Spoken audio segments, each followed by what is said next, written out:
Brought to you by Poderation, podcast for nerds. Ooh, natural 20. This episode is brought to you by Walmart. New beauty is in bloom at Walmart, and it's all about springtime radiance. From Drybar, Tula Skincare, and hundreds more available online, Walmart has the premium brands you want and this season's on-trend products for flawless, glossy hair and hydrated skin. Big name beauty brands? Check. The things you love? Check. Find trending spring beauty and all you need to look and feel gorgeous at Walmart, on app and online. Hey listeners, just quick at the top, just wanted to remind you again, this episode we had some persistent issues with Jamie's mic. I fixed it a bit so that you should be able to hear it, even though the fidelity of it is kind of low. But it's just something that happened, and we have fixed that problem in future recordings. So thank you very much for bearing with us through some mic issues. And now, enjoy the episode.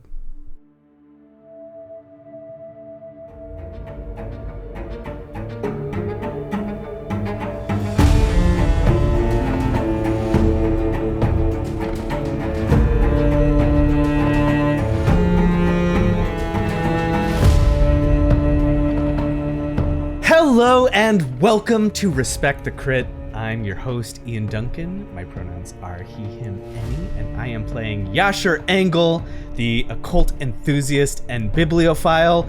And here to play with me, please welcome Jamie Lee Bonez. Hello, I am Jamie, she, her, and I will be playing Mabel McIntyre, the parapsychologist. For a second, I thought you were going to say Mabel McIntosh, and I was like, wow, she got on top of it, yeah. And he's on top of it always. Please welcome Xavier Trudeau Duchesne. Hello, everyone. I'm Xavier, he, him, and I will be playing Alan Levike, the photographer. Hell yeah. Ba-ba-bum. Yeah. That's it. And that's the photographer song. And if you don't know it, you're not a photographer. She's about to tell us her favorite song of all time. Please welcome Karen Huseman. Oh, that's way too much pressure. It's definitely Taylor Swift, though. I love to throw you right under the pressure bus. Hi, I'm Karen, and I play Melody Thompson, the witchy medium. Still waiting on that song, though. It's definitely Taylor Swift, and I knew it. I would not be able to choose between my Karens. So. LOML, maybe. All right, if anyone there you cares. have it. And we are all his children. Please welcome Zach Clark. What's up? My name is Zach, he, him. I'll be playing Raz McClay, everyone's favorite gun mall, but he's not just a gun mall. Soon he'll be a mere menace. I'm telling you, it's gonna get bad. There's a lot of facets to Raz. Oh, he's deep character. He's not just all about guns. No. He just has enthusiasms. He's a gem with a gun in the center. Loves destruction too. Yes. The passion for sharing. Yeah. I think I just made low-key. Yeah. I did not. That was not intended. You just need the magic. We'll get you there. And she's got magic, that dark magic, black magic that she is weaving within these tales of madness. Please welcome our keeper of arcane lore, Susan Spinator. Hi. My name is Susan Spinator. My pronouns are she, her, and I will be playing everyone else. You know, the voices behind the doors, the eyes in the mirrors, and, you know, that thing that hums in your wall when you think you're alone. Yeah, that's me. Yeah, outside my window is what it is. The keeper of frozen delights. Yes. Ooh. Sorry, Ian, you can't have any. That's the one thing that I would need to escape this madness. I need my creamsicle. We need to tell a story that is going to make us cream. So without any further ado, I got the stankiest face from Susan for that one. She did not like it. I don't wanna. That's it. Campaign over. Wait, but before you go, real quick. No. please take us away into those strange aeons.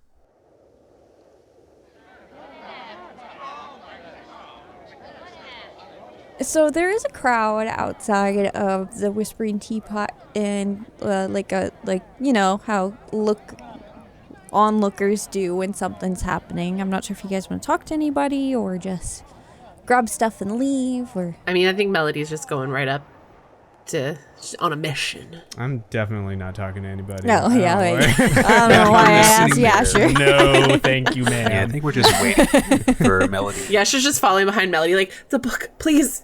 yeah. Yep. Anybody want to roll a listen for me? Raz, well, he's quite paranoid. Yeah. He just kind of has his ear to the street. Not well. The morphine's kicking in, so you're feeling real good. Raz, a little high, he'll just say, I think I forgot how to hear well. Damn it. New thing to blame everything on. Appreciate it. Forgot math, can't hear now. It's bad. Okay, then we'll cut to Alin. All right. I was going to say, you're running in the direction away from the Whispered Teapot, and which is towards the town square again. That's where he's heading. Okay. Is he kind of like running away from the scene? It seems like he's hurriedly running, away from the Whispering Teapot. Okay. I'll keep tailing him at a reasonable distance and try to figure out where he's headed. Are you trying to be stealthy at all? Yeah. Okay. Yeah. Let's get one of those then. Was Pretty built good for stealth. this. Oh, dang it. Oh, What did I need? 65. I'll push it. Okay. there we go. Okay. There we go. Nice. So you're able to like blend into the crowd. It's pretty busy, and he's like breaking through people to get through the town square. So everybody's attention is on him. So you're able to just blend in real easily, but follow at a respectful distance. He passes through the town square and goes in the direction that you were earlier.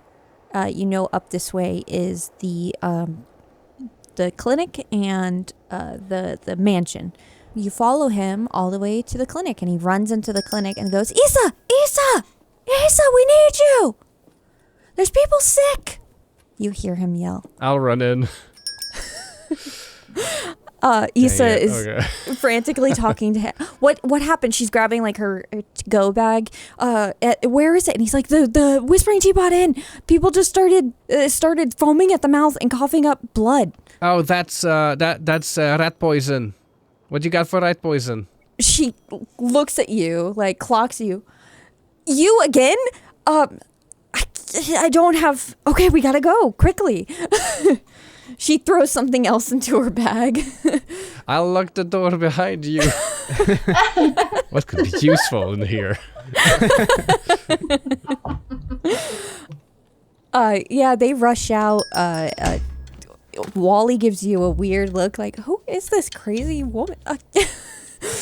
But he's helping the doctor. He holds Issa's bag.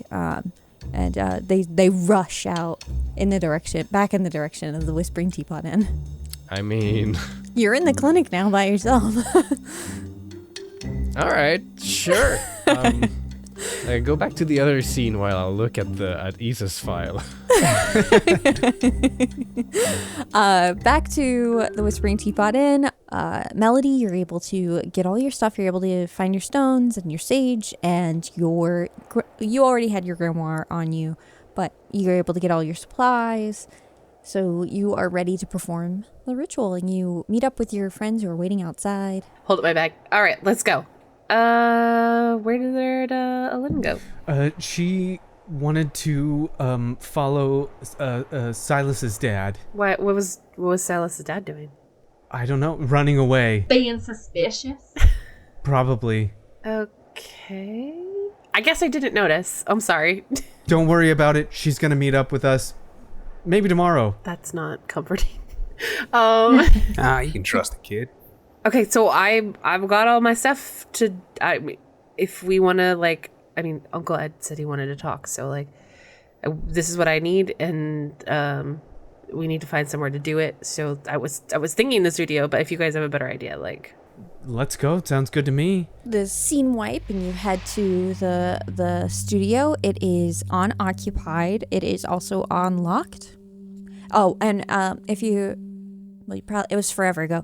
The studio is off of the town hall, which is it's a open space within the town hall, which is behind the grand stage, which will hold the veiled serenade that night. Oh, it's unlocked. Yeah, all right. That's good. Do you still want to smash a window, Yasha? I mean, I do. it's all made reset anyway. You might as well. We go in and I look to the left and the right, and there's maybe like a vase or something, and I just like smash it. Smash. Oh, that felt really good. Hey, Yash, I can understand Oh no. why you want to smash mirrors. I swear, when I came to, I was in the dark alley that I was running to, and it was so narrow. I looked back and I saw a piece of glass falling, about to shatter, and it was my reflection. But that son of a bitch was not me, Yash. Huh? He wasn't me. He was like a past version of me, or the future. But it can't be the future. It hasn't happened yet. Whatever it was, don't trust what's in the mirror. Whatever you thought you saw, it's only trying to trick you. It's only trying to throw you off, and it's only trying to confuse you. Hey, who are you telling? That bastard did not look friendly. I know my mug is quite charming, but he didn't wear it well. That's for sure.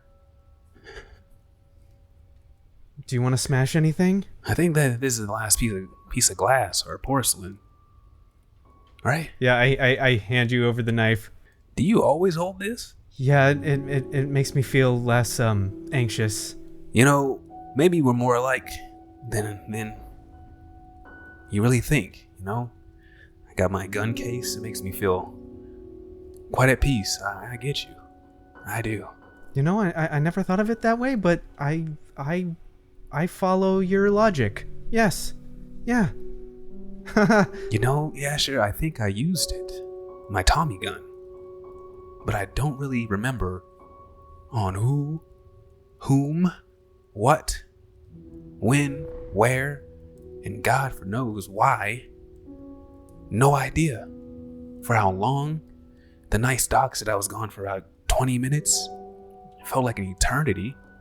Oh no. My brain was splitting. But I used my gun, Yash. I'm not...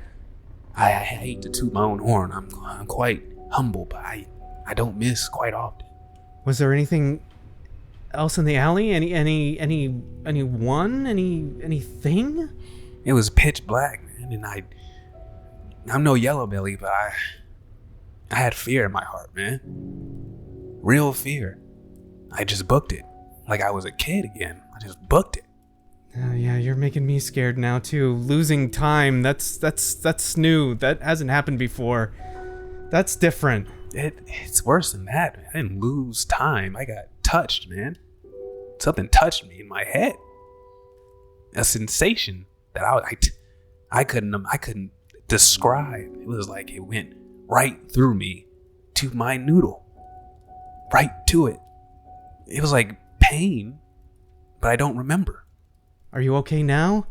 Is there anything I can do? No, man. I mean, I don't think I can smash this feeling out, but let's do this ritual and see what happens. You know, I used to think this was all a charade to get paid, but now I wouldn't say I'm a believer, but I'm not a denier. It's all becoming very, very real. That brain touch was real, man. That was real. I understand. That's real scary, but you know, you're with us, and it's whatever it is, it's not going to happen again. I'll stab whatever I have to. You got to stop running off, though. Yeah, it's a nasty habit. I think the kid's picking it up. She'll do much better than I, though. Young bodies. That's a young body game. Sneaking off. Screen wipe. to the one who snuck off. Llévate más de lo que esperas todos los días con el nuevo McValue en McDonald's. Ahora puedes comprar uno y sumarle otro por $1. Así que cuando tu equipo favorito enfrente a sus rivales, enfrenta tus antojos con $5 Meal Deals. Y si estás corriendo para alcanzar el desayuno, corre al app para llevarte ofertas antes del cutoff. Tú decides, y con McValue, tu decisión siempre rinde más. Precios y participación pueden variar. BOGO $1 válido para un producto de igual o menor valor. Debe estar registrado en Rewards para ofertas en el app. Sergeant and Mr. Smith, you're gonna love this house. Bunk beds in a closet? There's no field manual for finding the right home. But when you do, USAA Homeowners Insurance can help protect it the right way. Restrictions apply. This episode is brought to you by Indeed. When your computer breaks, you don't wait for it to magically start working again. You fix the problem. So why wait to hire the people your company desperately needs? Use Indeed's sponsored jobs to hire top talent fast. And even better, you only pay for results. There's no need to wait. Speed up your hiring with a $75 sponsored job credit at Indeed.com/podcast. Terms and conditions apply. Okay, so I glance at the clock to like clocking what time it is. The same one Yasher looked at when we died that other time. Like, just to situate myself in the day. It reads 9:35. Good. Clock. Issa and Orion. They had a falling out. I remember this. Maybe Issa still has something about Orion. I need to find dirt or secrets about Orion, and I'm gonna find it here. Also, Alin has science, chemistry as a skill. I'm gonna try to pick up anything that's like chloroform or like anesthetics or like useful shit from here. I won't have that chance often. So look through like personal stuff from Issa to get some more info about Orion, because I'm very interested in that fella. And then swipe the good drugs. Okay. So, drugs first. Always. So let's start with chemistry. No, I'll just spend luck points on this one. I got a lot. Success. I did it. Yeah, so you find it you easily, especially because you were in the back room where she administered the antidote before, so you saw she is very neat and meticulous. Everything's clearly labeled and in their spots, so you're able to find it. And it's not like modern pharmacies where it's all under lock and key. It's just easily able to grab. Yeah, child's play, quite literally. So you are able to find chloroform, morphine. You know, that would, with enough of it, it would make someone very pliable. And then you're even able to find some stuff, knowing your background in developing photos, some stuff that's potentially dangerous that could cause fires or burns. All right, put it all in my bag. Okay, and then looking for stuff, you are able to, it's not like hidden or anything. There's a door in the back, and this is like a multi-story building, so maybe you could guess that she lives upstairs. Like her business is downstairs, and upstairs is where she lives. Just fucking go. Sorry, Alin is egged on by Raz, so she will go through with all of it. This episode, the motto is "Let's fucking go." Yeah, break windows and go in. Yeah, the door is locked. She isn't cautious about the meds, but her home she keeps under lock. That's fair. I certainly don't have lockpicking. You have 1% in locksmith. Oh boy. You could get that. You can get it. You get the crit. You want to try? You have a gun. How's your handgun? Oh yeah, you have a handgun. Yeah, okay. These bullets are free. I'm gonna try to unlock the door with the handgun. You got one night, baby. Let's go. That next day is gonna be more grounded. Today's wacky day, so. Today is off the rails. So what do you want to do, bud? 20 is very low. I'm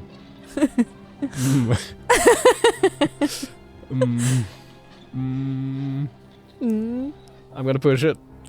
Okay, failure with the gun. Pushed. Failure Okay. with the pushed gun is Pushed what gun. happens. You're driven by adrenaline. Yeah. See, let's fucking go.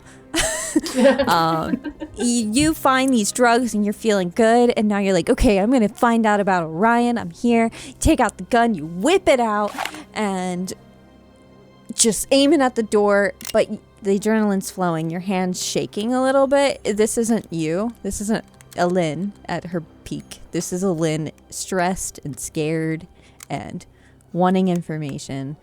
You think you're cocky and confident, but you're really just as scared, alone, and want to solve this mystery. So your hand's shaking and you miss the lock, but you do hit the door handle, and the bullet does ricochet into the office, and there will be a 10% chance that it hits you. Oh my god. Let's go. God. So like 1 to 10. Yeah, 1 to 10. You got this, kiddo. It ricochets through the office, breaking bottles and then just embeds itself in the ceiling and goes up into her home. And now there's a hole in the ceiling. Can I climb through it? It doesn't. I mean, it's a small little bullet hole. Inch your way through. I leave as fast as possible from the premises. You leave. Do you remember to lock up? Like you said you would? Or are you too shaken? Doesn't matter. Doesn't matter. I don't know. It's just semantics for me. I'd rather not lock than lock and then there's bullet holes inside. So you rush out into the streets. There is enough commotion outside in the streets that you at the back of the clinic that your shooting a gun wasn't noticed. So you head to the studio, and as you get there, Yasher and Raz just finish up their exchange. And Melody is setting up her ritual, and Mabel is probably just honoring the space, giving Melody space. I would probably try to help set up in whatever way. I have no idea what I'm doing. Just like, and I put this selenite over here, girl. Where does this purple one go? That sort of vibe, like I want to be helpful, but I'm probably fucking it up. I feel like previous times that they've worked together, maybe Melody has done like a fake version of this, and as she's like setting it up, you're like recognizing parts of it, but then there are like things added that are new. So I was thinking, like, because I know when we had originally talked about it, Susan, just like a couple things, but I've been sitting and I've been marinating. Yeah. And I feel like it would make sense if we had like some like, I mean, like very typical witch stuff, right? You have like chalk designs that are like maybe some like symbols from the Cthulhu mythos. Mm-hmm. Maybe not like a ton of candles, but maybe like a couple here and there, like as points. No, Mm-hmm. And you probably want less sunlight and close a circle in chalk or. Yeah, and then like as she's like setting it up, she's gonna be like talking to like Mabel, but like the rest of the group too, and she'd be like, okay, so this is like for real this time, Mabel. So you can't go past these crystals, okay? Like, and then she'll like look everyone and be like, nobody can go past these crystals because if you do it, you're gonna disrupt the spell, and then it ends, basically. And then start like waving her sage around and probably chanting some stuff. It's very spoopy. There's something I forgot last session. The one of you is crazy. Yeah. I was trying to bring it back, but just the right moment didn't come. What's a good percentage roll if you see Mabel or if you see your mentor? What do you think? 50-50. Okay. Give me a 50-50. All right. Wait, high or low? Or which one's which? I mean, 1 to 50, that's the good one, so that's Mabel. And then 51 to 100, that's William Nutman. Okay. William Nutman. Your mentor appears. Oh, Mr. Nutman, were you here for the yoga as well? It's not bad. What? Hey, kid, welcome back. You all right? Yeah. I think it's just really nice to see that we have common friends. So I'm sorry. it's good to see you again. Are you okay, honey? And Mabel's gonna take a couple steps closer to sort of check in. Like, there's some weird stuff going on, so this is to be noted. I mean, definitely, Alien is like out of breath, shaky, probably really pale, more than usual, probably sweaty. After like everything that just happened in the clinic and running back and fleeing the scene, just like everything's great, everything's fantastic. I didn't. Nobody get hurt today. Nobody get sick or hurt. The rest of the day is the clinic is. I destroyed the clinic. I didn't mean to. But it felt good, didn't it? No. Oh. The opposite.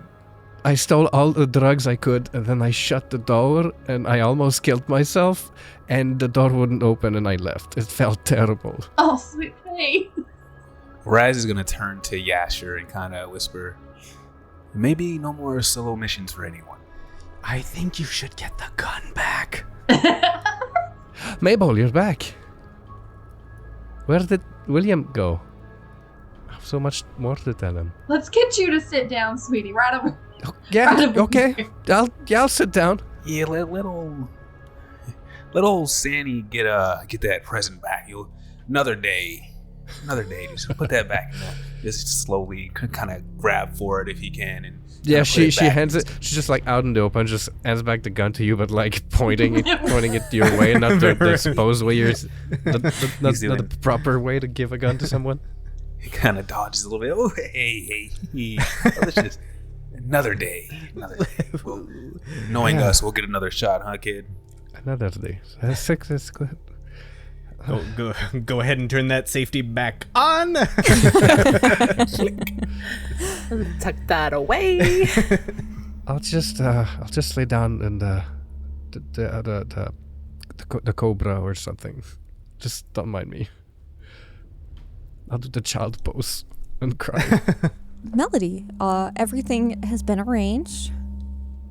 Are you gonna so how do you envision this? Everybody in the circle? Are you guys out of the circle? I think out of the circle, because I feel like inside of the circle is where like the ghost would appear. Like very typical, like supernatural, like, Yeah. you know. So you just finish up as Ilyn gets in the fetal position. I'm gonna let you describe, because we created this together, so this isn't a spell, so describe the scene as you perform the spell Contact Dead.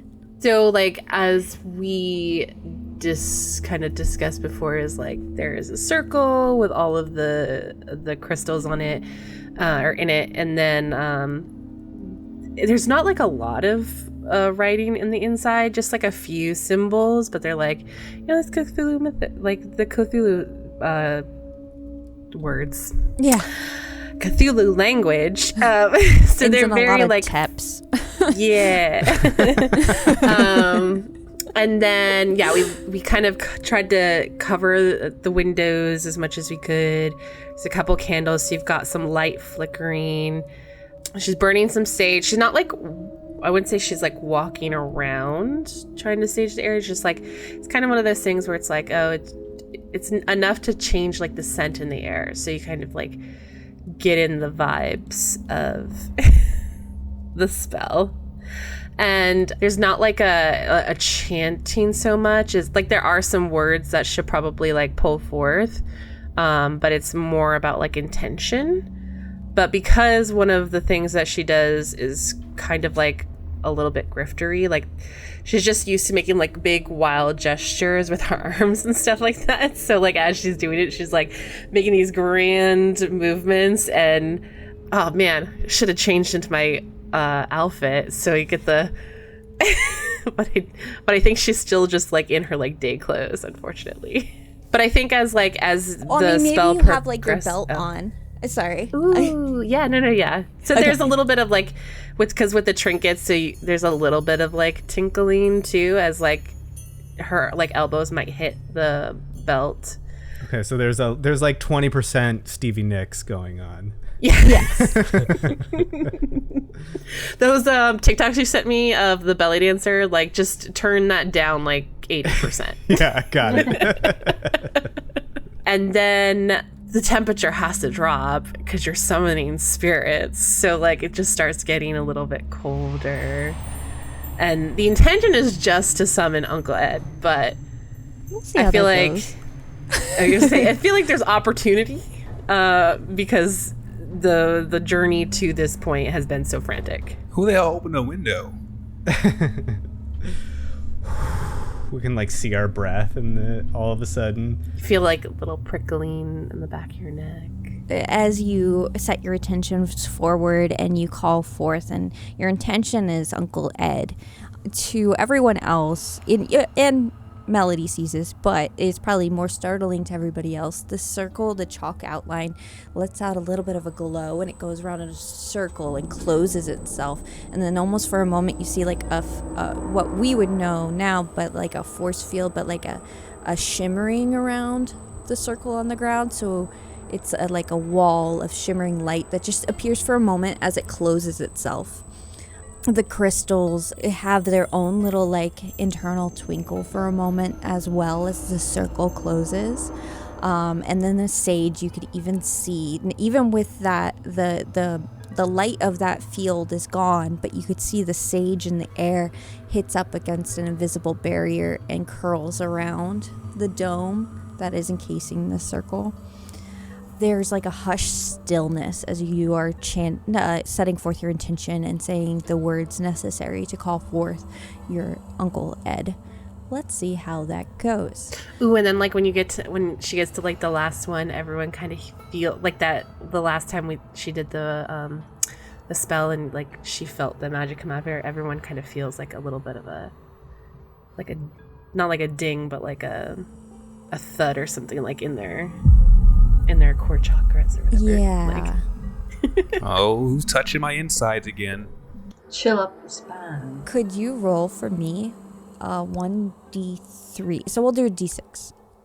D6, okay. And then 4, 5, and 6 will be 1, 2, 3. 2. So you lose 2 sanity casting the spell. And this costs you 3 magic points. Getting low here on magic. Yeah. And now, a possible complication. Could you roll me 1 more d6? So as you all feel that thud, something happened. Melody just made something happen. The other things that you saw with your eyes could have just been a trick of the light, could just be because you want something to happen, but you feel something, and then there's that chill along your spine. And then in the middle of the circle that Melody has drawn, a figure starts to appear. Mabel and Melody would recognize that this is your Uncle Ed. Starts to form a semi-corporeal shape, and Mabel would recognize it because of her dream. It's similar to that of your Scooby-Doo adventure. We all see this. Yes, you all see this. Raz immediately drops his gun case, pops it open. I know this is going, you son of a bitch. Start going for his Tommy gun. Wait, Raz, wait. I don't think What? that... He's gonna touch my insides. Look at him. I think he's within the circle, contained. I'm gonna contain him myself. Keep the guns close, but I don't think they're gonna do us any good. All right, he does look kind of shiny. This is incredible. This is the first time a spirit has manifested in ever. So you're telling me this is real magic? It's all been real? Oh, this is just Uncle Ed, though. Like, I see him all the time. He's existing between worlds. I mean, the implications of that is absolutely mind-boggling. Everything we know about life itself is completely thrown out the window. He's kind of annoying though, so like just like play it cool, because like if you get all like high mighty with him, he is gonna just never shut up about it. Melody, if there is one thing that I will never do, it's play it cool. Can you ask Uncle Ed if he's okay if I take his picture? I mean, you could ask him. I think all of us are going to be able to communicate with him. It'll be a treat for him, because usually he can only talk to me and the other spirits. So as his form, at first it's a flickering, it's like almost like static, and even though you've cast this in the past, the forms usually like they don't become solid, but they do become pretty, like you could make them out very clearly. But even with you casting the spell, it seems like something's trying to block you from seeing him. So it's still he's a little more translucent than usual, but he finally comes into being, or whatever state of being he can be, and he goes, Mel. Oh God, Mel. Finally. It's actually talking. It has a name, young man. Shit. Oh my gosh, Uncle Ed, I've heard so much about you. It's so wonderful to meet you. Oh, yes. I've followed you for quite some time now. I know you quite well, Miss McIntyre. It's a pleasure. And he, takes his hat off and bows. She does a little curtsy. Mel's just gonna be like, all right, old man, let's get down to business. What is going on? Where have you been? She's just, so, nonchalant, almost, rude, just because, that's just kind of their, back and forth. Yeah. You guys have that antagonistic, loving relationship where you, push at each other. And there's, a look on his face. It's like a grimace on his face. Could you roll a psychology for me? Ooh, I can try. I mean, I can roll it, but I don't know how good it is. Wow. There go the good rolls. Yeah. Oh, man. Okay, so this is your childhood companion. You've been with Uncle Ed for almost as long as you could remember. The look that crosses his face is like a grimace. It's one of deep regret. He seems shaken, and there's a deep sadness. Oh, Mel, I didn't realize it when we came here. We should have never come here. What? I don't understand. What did you not realize? I mean, I'm thinking you're talking about the whole can't ever move on from today thing, but I don't know how you would have known before we got here. I've been here before, Mel. I came before this town was called Whimsybrook. I had a friend here, and we studied tomes together. Mel, I'm so sorry. I should have known before we came. What kind of tomes is this? This is before your... Just trying to be delicate about your sickness? Before you started going crazy? Yes and no. Gosh, you're a pain in the butt, but you don't deserve this. Okay, but what is this? You're saying a lot, but you're not saying anything. The man who founded this town, Ezekiel, and I were friends. We studied ancient texts together. A lot of that grimoire I studied here. This place, this valley, was full of so much magic. Wait. If Ezekiel was your friend, did you know his wife? Oh yes, Elra. She was a lovely woman. Elra Snow? No. Elra Van Horn. Can you describe her? She was a striking woman, in both brains and beauty. She had thick, dark, black hair, striking blue eyes. Sophia. We met her But she's going by a different name. Ezekiel doted on her. That's the whole reason why he started looking into magic. She was sick, you see. She was so... See, this is... Ezekiel and I had a falling out. My pursuits were purely academic in nature. I wanted to record. I wanted to take down the unknown truths to the world. His were personal, and the more he dabbled, the more he wanted, and the more he needed. And there was no cure for Elra's illness, but he kept going, and his sacrifices in pursuit of knowledge were not just those of time and anguish, but of... He started dabbling in sacrifices of animals, and I could not follow his path.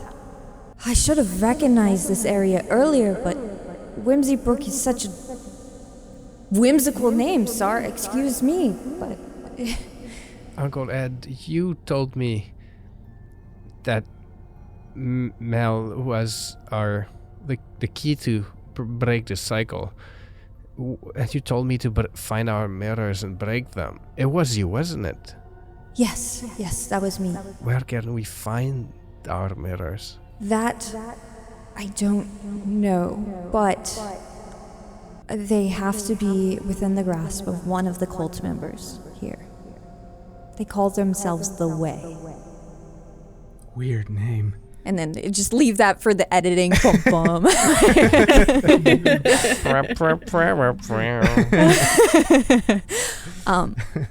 Star Wars music playing. Yes, just the faintest of it, like. Yeah.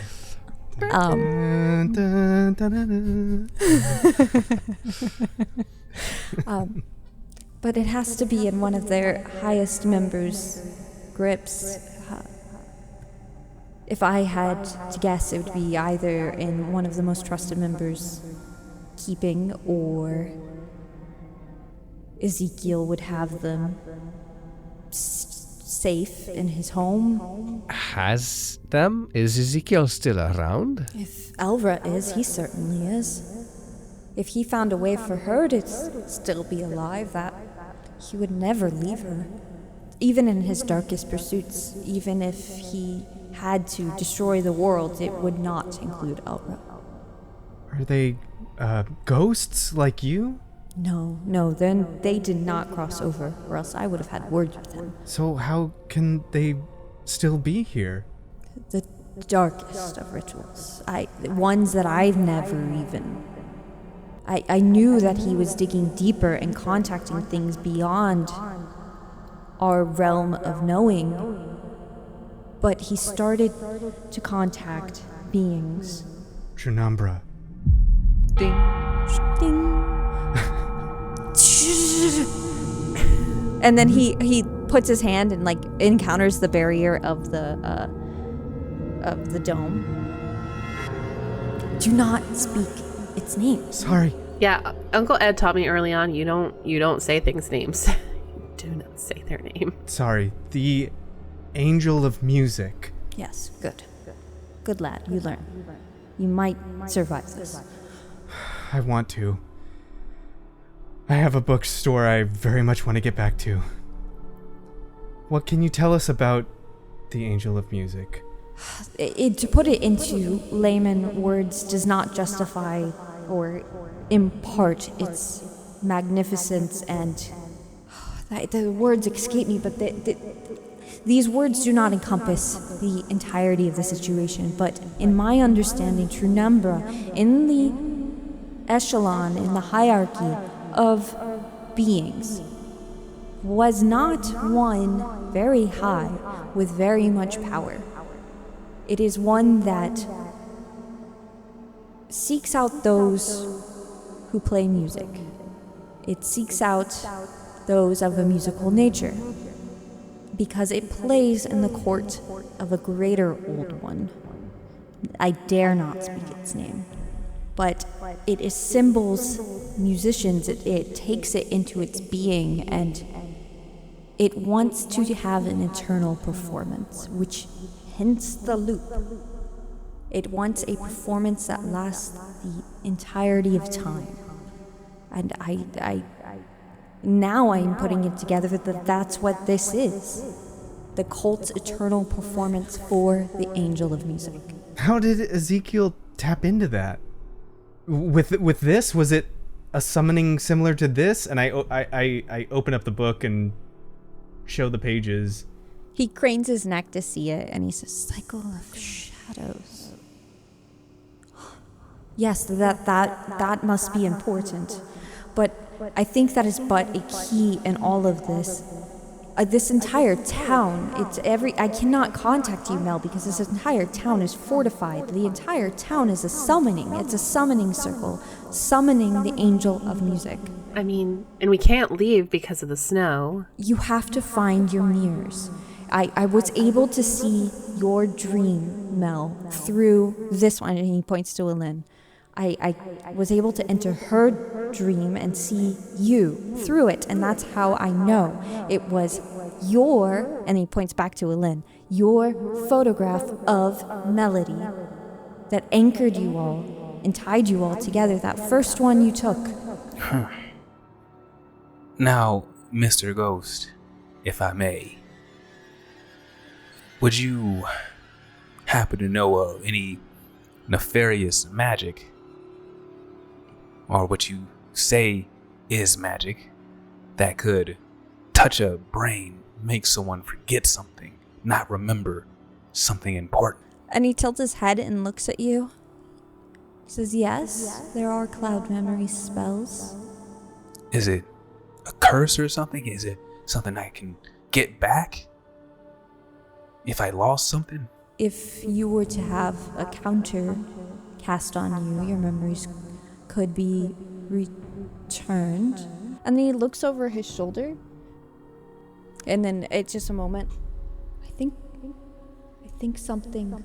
And then you see black hands reach up from underneath him and dig into Uncle Ed's sides, and you all recognize these hands as the Mirror Monster's hands, that inky dark hands with the elongated fingers that turn into vicious looking claws, but all darkness, all black, the kind of black that if you look into it feels like you're falling into it, and it digs into him as if he was a corporeal body. And you hear through the darkness on the floor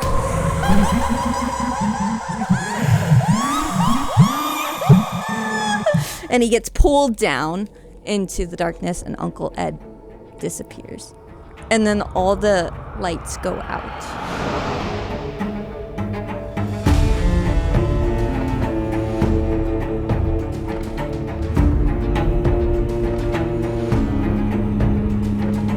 Thank you for listening to this week's episode of Respect the Crits, Endless Equinox. If you like what you heard, please consider supporting us by leaving us a 5-star rating and review on Apple Podcasts or whatever platform you use. It's easy, free, and helps others learn about the show. Follow us for info, updates, and extra clips on our socials. We're on pretty much everything at Respect the Crit, or come be a part of our amazing community in our Discord. Mabel McIntyre is played by Jamie Lee Bonez, who you can find at Jamie MF Bones. Alain Levesque is played by Xavier Trudeau Duchesne, who you can find at Xavier TD on Blue Sky. Melody Thompson is played by Karen Huseman, who you can find at Not So Shy Ronnie. Raz McClay is played by Zach Clark. Yasher Angle is played by me, your host, Ian Duncan, and you can find me at iDunks. Our keeper of arcane lore is Susan Spinator, who you can find at Suze Laluz. The music in this episode is provided with license or permission by a variety of talented artists, whose info and credits can be found in the episode notes. Please support them by visiting their platforms to hear more of their work. The Call of Cthulhu 7th edition role-playing game is published by Chaosium Inc. And remember, whatever the system, miss or a hit, you always gotta respect the crit. Thank you very much, and Cthulhu Fatagan.